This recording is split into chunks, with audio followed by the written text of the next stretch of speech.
We were walking to school with my friend. Actually, it was 10 o'clock in the morning. I remember so well. It was 10 a.m. in the morning. Yeah, so we were walking when we got to the Koja roundabout. Actually, I school at 2. So, apparently, as we were crossing the road, I noticed someone was pulling me back. So when I turned to look around, I saw there was a lady. Yeah, a lady had caught me by my shirt over here. Yeah, so she started frisking me. Then I'm like, okay, I raised my hands, not to like, I wasn't hiding anything, so I was very sure if they're looking for something, I did not have anything. Yeah, so ako like, hey, nyi tunawajua was the word like, mnatumianga hizi vitu kwa nini? And I'm like, why are these people coming with all these allegations saying, oh, you are using? Actually, I had no idea what they were talking about. So I decided to, comply because sikuwa nataka to end up in the wrong side of the law. So they say, na ni end up kuwa victim of, worse things have happened, leave alone being taken to jail or whatever. Yeah, so me comply. Then I remember the policemen were a lady and a man. So the man took my friend's fingers and he smelled them. Then he's like, hey, unanuka hii kitu. Niko like kitu. Okay, I did not speak at the moment because I felt I had no liberty to talk.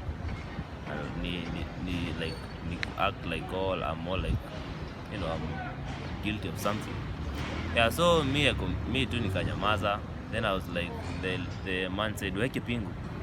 So that was the first time actually I've ever felt the need of handcuffs in my hands. I actually think it's very traumatizing. It's very bad.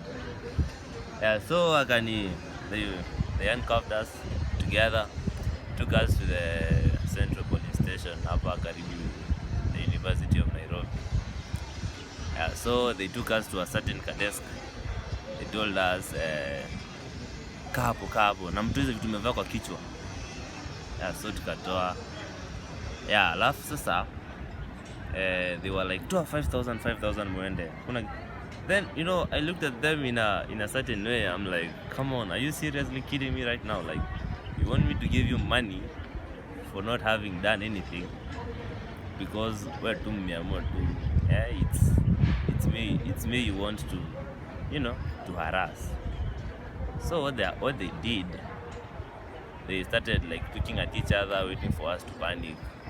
But I knew one thing was certain: I was not getting out of there in any easy way. It's either I give them money, or they either shave my head or cut my hair off, or actually, even worse, hata wangeniweka ndani like just for punishment.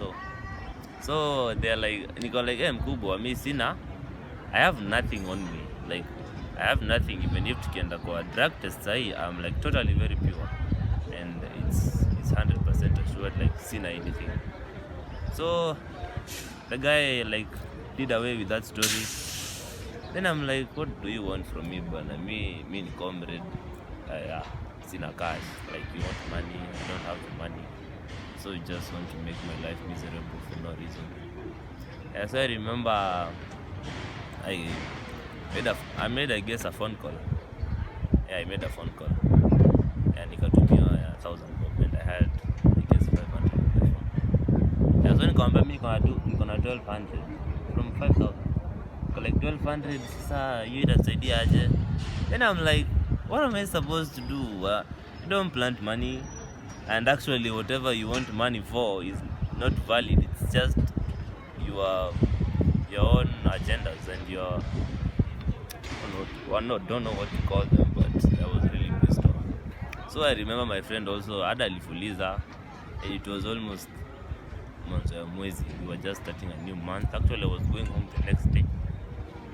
Yeah, so we give them 2,400. Yeah, for just having to walk around because we have hair on our head and because I have dreadlocks. I have to pay the price of that. Every day I come across a police officer. Actually, I remember I had a mask on. So I thought, okay, was I wearing my mask? What's wrong? But apparently the mask was on point. I was actually very well dressed, I remember. Yet saw the assumption of their perception of dreadlocks in Kora. Yeah, so I remember they let us go after giving them 2400. So here comes the fine part. The fine part is I had the money on my phone. So I went to the M-Pesa. There was an M-Pesa around where there was a cafeteria there. I went there. I withdrew the whatever. I withdrew the money from the agent. The agent's name that was there was not the one that appeared on my phone. It said I had withdrawn money from an agent in Malaba. I don't know where Malaba is, where it's down there. Yeah, from Malaba. Then I'm like, damn. I started panicking because I thought I got a pesa in the wrong place, or maybe I missed a number. I double checked, triple checked. I even checked like 10 times to make sure that sikuwa nimetuma pesa vibaya. Then the guy started laughing at me. I got like, acha kushtuka, pesa ni hapo umetoa. And I'm like, ooh, because I did not know what I could have done kama hizo pesa zingekuwa zimeenda somewhere else. Yeah, so what we did, I went and gave him the money. They gave the man the money. I got like, now go in a certain way and walk straight, don't look back, and put your Marvin on so that no one can see you.